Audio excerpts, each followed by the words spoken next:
Nos dijeron que el maestro había ido al lago a pescar. Tenía urgencia de hablarle. Necesitaba que me abriera la iglesia para examinar unos murales, y él era el único quien podía hacerlo. Todos me habían negado el permiso. Además, tenía interés en conversar con un maestro de un pueblo dormido a orillas del lago Titicaca. Seguramente contaría con pocos alumnos y todos campesinos, de modo que tendría problemas diferentes a los que se presentan a la gran ciudad. Aquella noche cenamos con él. Era muy humilde y vestía pobremente, pero denotaba una extraordinaria dignidad y pureza a través de todos sus actos. Se advertía que era la autoridad más importante del pueblo, ya que se le consultaban todos los asuntos que afectaban a la comunidad. Recuerdo que hablamos de test. Es natural que así fuera. Para los que somos de Buenos Aires, el test es un símbolo, supone evolución, progreso, y además con él se miden cosas. Eso es lo más importante. El maestro era inteligente y se interesó, pero cuando le insistí que podía enviarle algunos, se sonrió.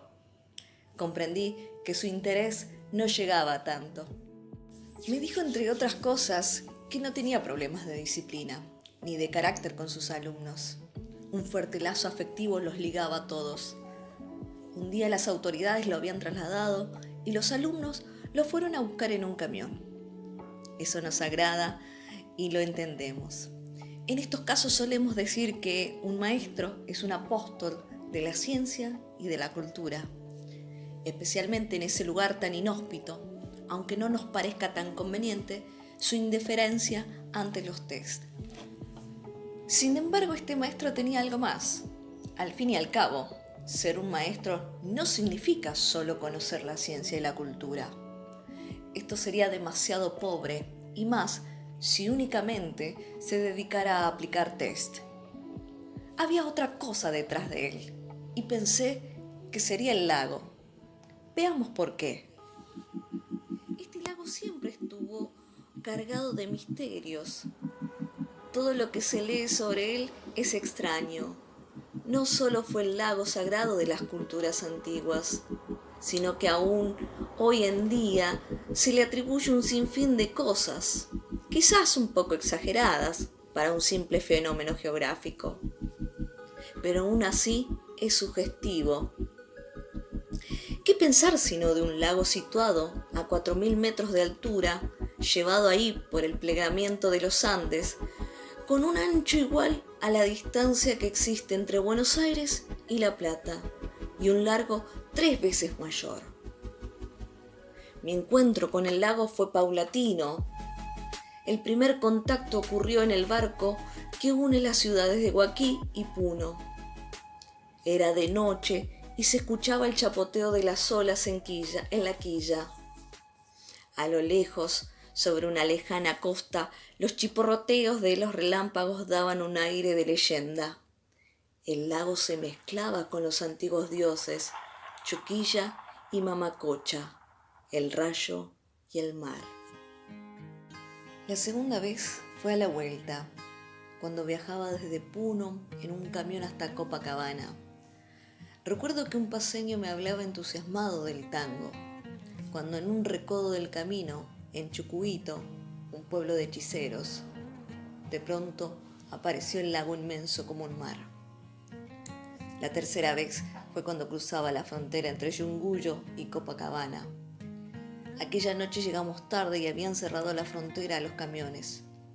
Contratamos entonces unos indios para que lleven las cosas y nos pusimos en marcha.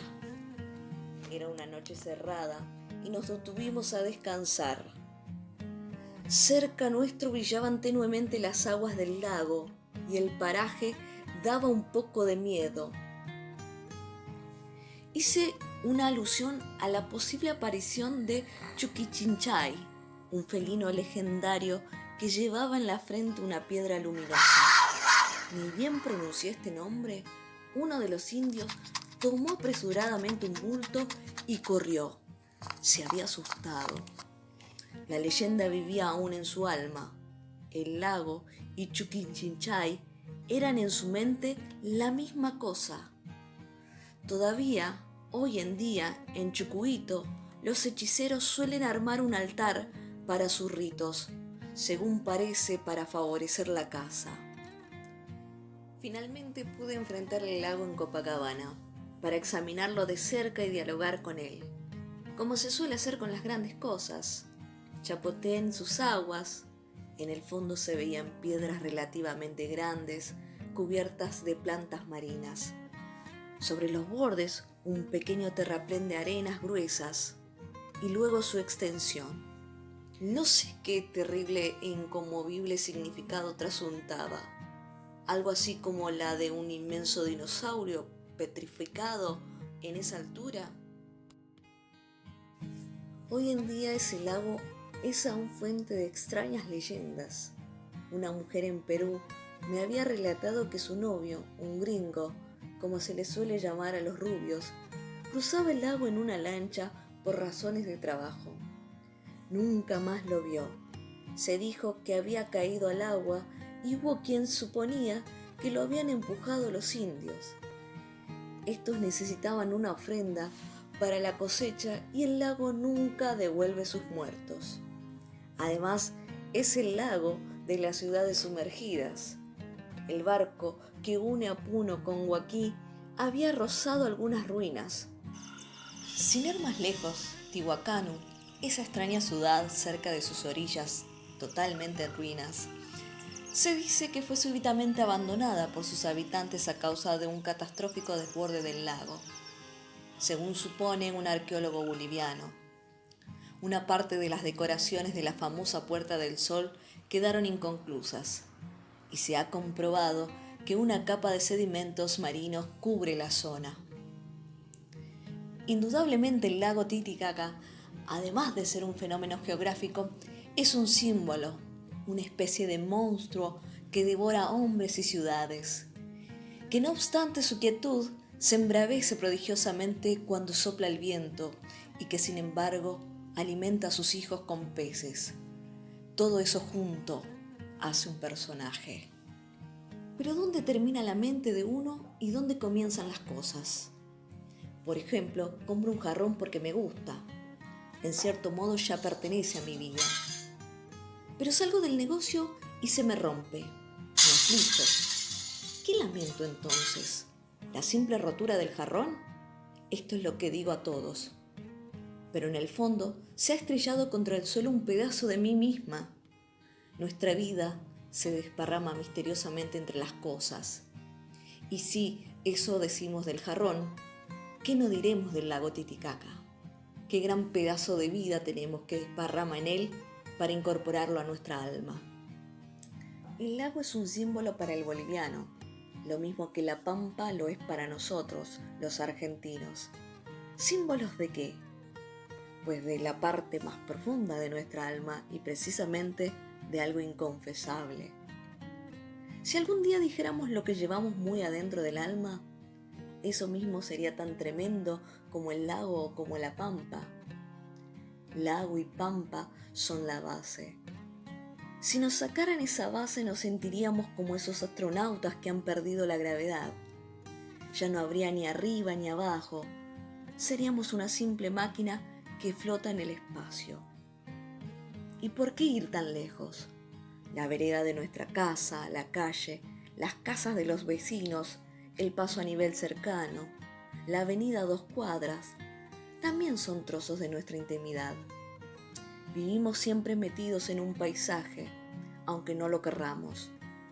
Y el paisaje, ya sea el cotidiano o el del país, no solo es algo que se da afuera y que ven los turistas, sino que es el símbolo más profundo en el cual hacemos pie, como si fuera una especie de escritura con la cual cada habitante escribe en grande su pequeña vida. Y el lago Titicaca, que se da como lago y como símbolo, interviene en la enseñanza del maestro aquel.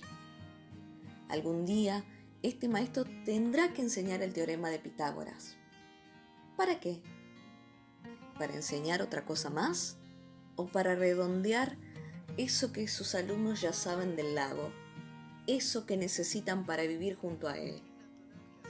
He aquí un problema de la enseñanza que se nos ha olvidado. Al lago lo conocen todos, a Pitágoras nadie. El lago es inmenso y Pitágoras es chico. Es lo que solemos olvidar entre nosotros. ¿Se aprende para saber mucho o se aprende para poder inscribir la propia vida en el paisaje? ¿Acaso no se aprende solo para vivir?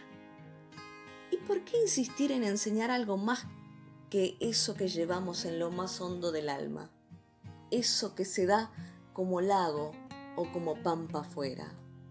Los amautas enseñaban a sus alumnos las cosas de su tierra y sus creencias mediante cordeles, a los cuales agregaban nudos, eran los quipus. Cada nudo equivalía a una palabra nuestra o a una idea. Los usan aún hoy los indígenas para contar sus ovejas. Cada nudo corresponde a una cosa. Por un lado había un signo y por el otro un trozo de vida que le correspondía. Vida y signo iban de la mano. Era una virtud de las antiguas culturas, pero en el siglo XX hacemos al revés. Aprendemos los signos, técnicas, ciencias, pero no sabemos con exactitud a qué aspecto de nuestra vida corresponden. Por eso se sonreía aquel maestro cuando le hablábamos de los tests. Debió sospechar que rendíamos demasiada pleitesía a nuestro siglo. Y más aún, habrá advertido que no somos totalmente sinceros. Porque, ¿qué sabemos del siglo?